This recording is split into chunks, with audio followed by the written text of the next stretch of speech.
আসসালামু আলাইকুম বন্ধুরা, সকলেই কেমন আছেন? আল্লাহর রহমতে আলহামদুলিল্লাহ আমি অনেক ভালো আছি। বন্ধুরা, আজ আমি ভীষণ মজাদার স্বাদের লোভনীয় একটা রেসিপি তৈরি করে আপনাদের সাথে শেয়ার করব। রেসিপিটার নাম হচ্ছে মিল্ক পুডিং।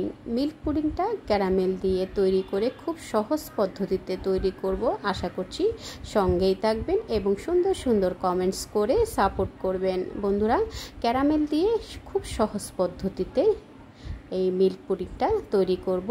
চলুন বন্ধুরা, খুব সহজ পদ্ধতিতে আজকের এই পুডিংটা তৈরি করব। মিল্ক পুডিংটা তৈরি করার জন্য আমি এখানে 1 লিটার লিকুইড দুধ নিয়েছি। দুধটাকে জাল করে ঘন করে হাফ লিটার করে নেব। বন্ধুরা, একটু ঘন ঘন নেড়ে চেড়ে দুধটাকে জাল করে যাতে সর পড়ে না যায়, একটু জাল করে নেড়ে চেড়ে দুধটাকে ফুটিয়ে ঘন করে হাফ লিটার করে নেব। হাফ লিটার করে দুধটাকে ঠান্ডা করে রুম টেম্পারেচারে আসা পর্যন্ত দুধটাকে ভালোভাবে জাল করে ফুটিয়ে নেব। তো বন্ধুরা, দুধটা হাফ লিটারের মতো হয়ে গেছে, ঘন হয়ে গেছে, কালারটাও কিন্তু চেঞ্জ হয়ে গেছে। একটু ঘন ঘন নেড়ে চেড়ে তলানিতে যাতে লেগে না যায় সেভাবে করে নেড়ে চেড়ে দুধটাকে জাল করে ফুটিয়ে নিয়েছি। এখন আমি দুধটাকে ঠান্ডা করে নেব। যেই পাত্রে আমি পুডিংটা সেট করব সেই পাত্রে আমি ক্যারামেলটা তৈরি করে নেব। তো আমি একটু বড় সাইজের পুডিং তৈরি করব। তো আমি এখানে বড় সাইজের একটা মোল্ড নিয়ে সেখানে আমি হাফ কাপের মতো চিনি দিয়ে দিলাম, সামান্য কিছুটা পানি দিয়ে এখন আমি ক্যারামেলটা তৈরি করে নেব। চুলার আঁচটা মিডিয়াম লোতে রেখে ক্যারামেলটা একটু সাবধানে তৈরি করে নিতে হবে যাতে করে ক্যারামেলটা পুড়ে না যায়, সেদিকে খেয়াল রেখে একটু নেড়ে চেড়ে ক্যারামেলের কালার আসা পর্যন্ত চিনিটাকে জাল করে নিতে হবে।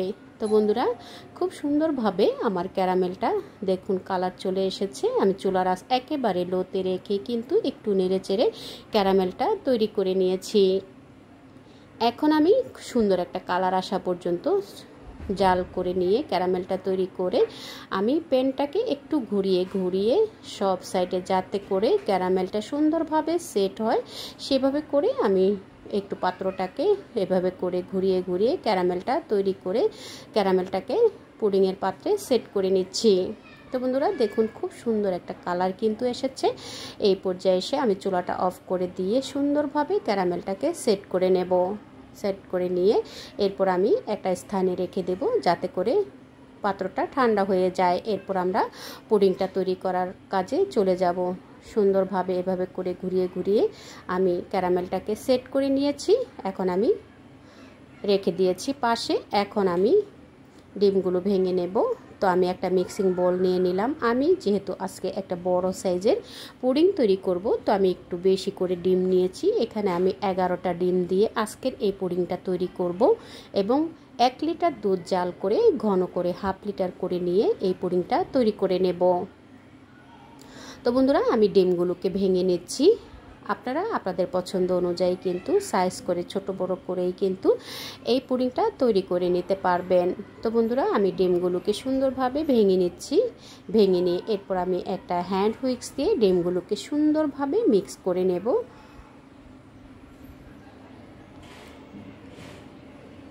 বন্ধুরা, ডিমগুলোকে ভেঙে নিয়ে এরপর আমি ডিমগুলোকে ভালোভাবে মিশিয়ে নেব। এভাবে করে ডিমগুলোকে একটা হ্যান্ড হুইক্সের সাহায্যে আমি ডিমগুলোকে একটু ভেঙে মিক্স করে নেব। আপনারা চাইলে ব্লেন্ডারেও কিন্তু ডিমটাকে মিক্স করে নিতে পারেন। আমি এখানে স্বাদ অনুযায়ী চিনি দিয়ে দিলাম। যে যতটুকু মিষ্টি খেতে পছন্দ করেন সেই অনুযায়ী কিন্তু চিনিটা অ্যাড করে দেবেন। আমি এখানে 1 কাপ পরিমাণ চিনি দিয়ে দিলাম। মিষ্টিটা আপনারা আপনাদের পছন্দ অনুযায়ী অ্যাড করে দিবেন।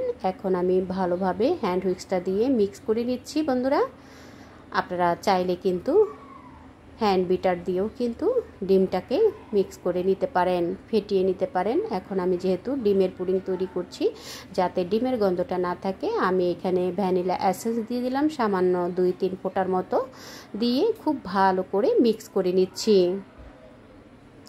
খুব ভালো করে মিক্স করে এভাবে করে মিক্স করে নিয়ে এখন আমি দুধটাকে আগে থেকে যে জাল করে ঠান্ডা করে রেখেছিলাম, অবশ্যই বন্ধুরা দুধটাকে কিন্তু জাল করে ঠান্ডা করে রুম টেম্পারেচারে আসার পরে কিন্তু ডিমের সাথে মিক্স করতে হবে, তা না হলে কিন্তু গরম দুধ যদি ডিমের ভিতরে দেওয়া হয় ডিমটা কিন্তু জমে যাবে, যার কারণে দুধটাকে সুন্দরভাবে ঠান্ডা করে এরপর কিন্তু ডিমের সাথে মিক্স করে দিতে হবে। দেখুন বন্ধুরা, দুধটাকে কিন্তু রুম টেম্পারেচারে আসা পর্যন্ত আমি ঠান্ডা করে নিয়েছি। এখন আমি ডিমের সাথে এভাবে করে মিক্স করে দিচ্ছি এবং হ্যান্ড হুইস্কটা দিয়ে ভালোভাবে মিশিয়ে নিচ্ছি। খুব ভালো করে মিশিয়ে নিতে হবে।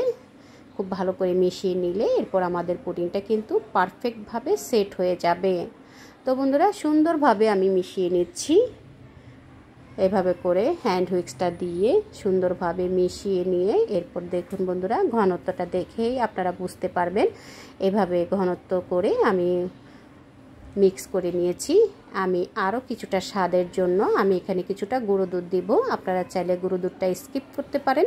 আমি হাফ কাপের মতো এখানে, অর্থাৎ এখানে আমি 4-5 টেবিল চামচ গুঁড়ো দুধ দিয়ে দিব। 4 টেবিল চামচের মতোই আমি গুঁড়ো দুধ দিয়ে দিচ্ছি। দিয়ে আবারও একটু ভালোভাবে নেড়ে চেড়ে পুডিংয়ের মিক্সচারের সাথে ভালোভাবে গুঁড়ো দুধটাকে মিক্স করে নেব। এভাবে করে নেড়ে চেড়ে মিক্স করে নিয়ে আমি একটা স্ট্রেনার দিয়ে ছেঁকে পুডিংটাকে সেট করে বসিয়ে দেব। তো বন্ধুরা, আরও একটু ভালোভাবে মিক্স করে দিচ্ছি। হ্যান্ড হুইস্কটা দিয়ে একটু মিক্স করে নিয়ে এরপর আমি একটা স্ট্রেনার দিয়ে ছেঁকে নেব। একটা স্ট্রেনার দিয়ে ছেঁকে নিয়ে এরপর আমি পুডিংয়ের পাত্রে সেট করে দেব। বন্ধুরা দেখুন, পুডিংয়ের পাত্রটাও কিন্তু সুন্দরভাবে ঠান্ডা হয়ে গেছে। ক্যারামেলটা ঠান্ডা হয়ে যাওয়ার পরে এরপর আমি একটা স্ট্রেনারে দিয়ে পুডিংয়ের মিক্সচারটা এভাবে করে ছেঁকে নেব। বন্ধুরা, আপনারা চাইলে না ছেঁকেও কিন্তু পুডিংটা তৈরি করতে পারবেন, তবে একটু ছেঁকে নিলে ভালো হবে, যেহেতু আমরা দুধটাকে জাল করে ঘন করে নিয়েছি তো, এবং ডিম নিয়েছি যাতে করে স্মুথভাবে পুডিংটা তৈরি হয়। তাই আমি দুধটাকে মিক্সচারটাকে একটু ভালোভাবে ছেঁকে নিয়ে এরপর আমি পুডিংটা বসিয়ে দেব। দেখুন বন্ধুরা, অতিরিক্ত যে পুডিংয়ের সাথে বাড়তি দুধ জাল করেছিলাম সেই দুধের বাড়তি অংশগুলো আমি ছেঁকে ফেলে দিয়েছি। এখন চুলায় আমি একটা প্যান বসিয়ে দিয়ে আগের থেকে কিছুটা পানি দিয়ে পানিটাকে কিছুটা গরম করে নিয়েছি। যেহেতু আমি ভাপে পুডিংটা তৈরি করব, তো আমি পুডিংয়ের পাত্রটা এভাবে করে আস্তে করে বসিয়ে দেব। বসিয়ে পুডিংয়ের পাত্রের উপরে একটা ঢাকনা দিয়ে, আপনাদের কাছে ফয়েল পেপার থাকলে ফয়েল পেপার দিয়ে পুডিংয়ের পাত্রটাকে মুড়িয়ে নিয়ে এরপর উপরে একটা ঢাকনা দিয়ে আমি একটা অ্যালুমিনিয়ামের ঢাকনা দিয়ে দিলাম। দিয়ে এখন আমি সুন্দরভাবে বাটিটাকে বসিয়ে দিয়ে উপরে আরও একটা ঢাকনা দিয়ে 1 ঘন্টা পর্যন্ত আমি ভাপে বসিয়ে রেখেছিলাম। 1 ঘন্টা পরে এখন আমি একটু চেক করে দেখব। বন্ধুরা, এখন আমি 1 ঘন্টা পরে ঢাকনাটা তুলে নিয়েছি। এখন আমি একটা ছুরি দিয়ে চেক করে দেখব। আপনারা চাইলে কাঠি দিয়ে চেক করে দেখতে পারেন। তো আমি এভাবে করে একটা ছুরি দিয়ে চেক করেছি, ছুরিটা সুন্দরভাবে ক্লিন এসেছে, তার মানে আমার পুডিংটা সেট হয়ে গেছে, পুডিংটা তৈরি হয়ে গেছে। এখন আমি নামিয়ে নেব এবং একটু ঠান্ডা করে নিয়ে এরপর আমি পুডিংটা তুলে নেব। এরপর আমি পুডিংটাকে ফ্রিজের নর্মাল চেম্বারে রেখে ঠান্ডা করে পরিবেশন করব। তো বন্ধুরা, আমি এখন মোল্ড আউট করে নেওয়ার জন্য ছুরি দিয়ে চারপাশ থেকে একটু আলাদা করে নিচ্ছি। আপনারা চাইলে এই পর্যায়ে এসে বাটি পুডিংটা আপনারা ফ্রিজের নর্মাল চেম্বারে রেখে এরপর পরবর্তীতে কেটে সার্ভ করতে পারেন।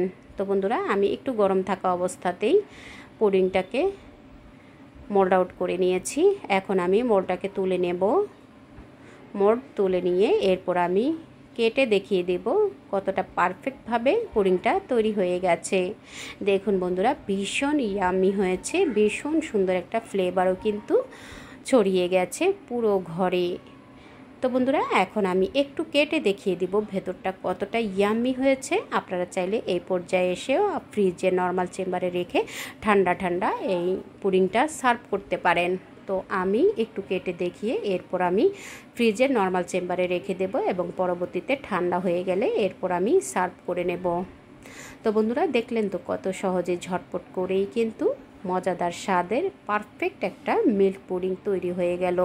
আপনারাও তৈরি করবেন, প্রিয়জনকে এরকম মজার মজার ডেজার্ট তৈরি করে উপহার দেবেন। বন্ধুরা, আমার এই মিল্ক পুডিং রেসিপিটা আপনাদের কাছে কেমন লাগলো কমেন্টস করে জানাবেন। আপনাদের লাইকস এবং কমেন্টস আমার নতুন নতুন রেসিপি তৈরি করতে অনেক উৎসাহ দেয়। দেখুন বন্ধুরা, আমি এখন পুডিংটাকে কেটে দেখিয়ে দিলাম। দেখতে ভীষণ আকর্ষণীয় হয়েছে আর খেতেও কিন্তু ভীষণ মজা হয়েছে। আশা করছি একবার হলো ট্রাই করবেন এবং কেমন হয়েছে কমেন্টস করে জানাবেন। আপনাদের লাইকস এবং কমেন্টস আমার নতুন নতুন রেসিপি তৈরি করতে অনেক উৎসাহ দেয়।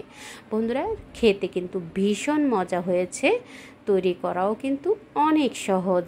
আশা করছি আপনারা এভাবে তৈরি করবেন এবং এরকম মজার মজার ডেজার্ট তৈরি করে ফ্রিজে নর্মাল চেম্বারে রেখে ঠান্ডা করে ঠান্ডা ঠান্ডা ডেজার্ট প্রিয়জনকে পরিবেশন করবেন। বন্ধুরা, দেখা হবে পরবর্তী কোনো রেসিপিতে। আল্লাহ হাফেজ।